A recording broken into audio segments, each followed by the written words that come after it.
My name is Vicki Vieira-Potter. I'm an assistant professor of nutrition and exercise physiology. I have my bachelor's degree in biology and chemistry from Wheaton College.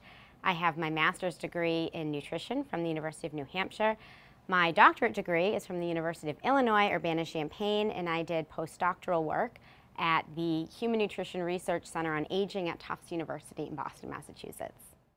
I am principal investigator of the FitFat Lab.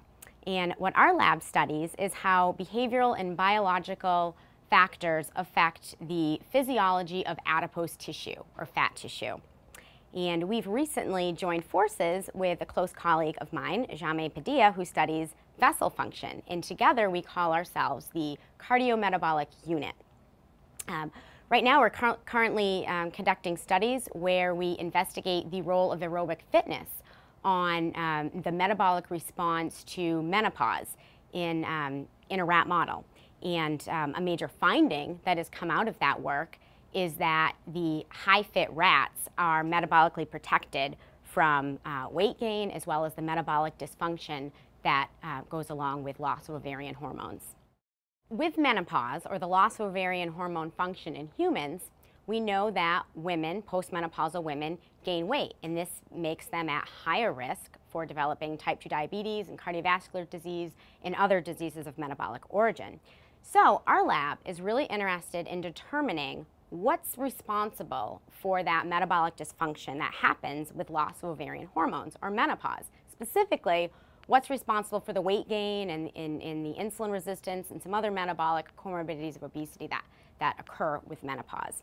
And so to answer that question, we use a model of intrinsic fitness. So we have rats that are bred for either high or low levels of intrinsic fitness to address the hypothesis that aerobic fitness might be protective against the weight gain and metabolic complications that happen with menopause.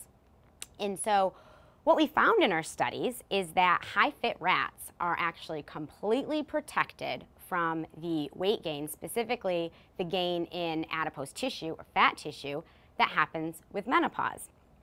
And what's more, we find that what might be protecting these high-fit rats from developing obesity and metabolic complications associated with menopause might be an increased mass of brown adipose tissue, which is a recently emerging important adipose tissue depot that burns energy or burns calories through what we call adaptive thermogenesis.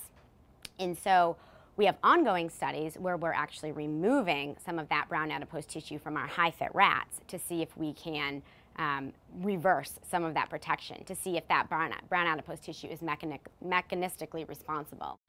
So an additional area of research that our lab is investigating is how exercise might mitigate the metabolic complications that come along with juvenile obesity.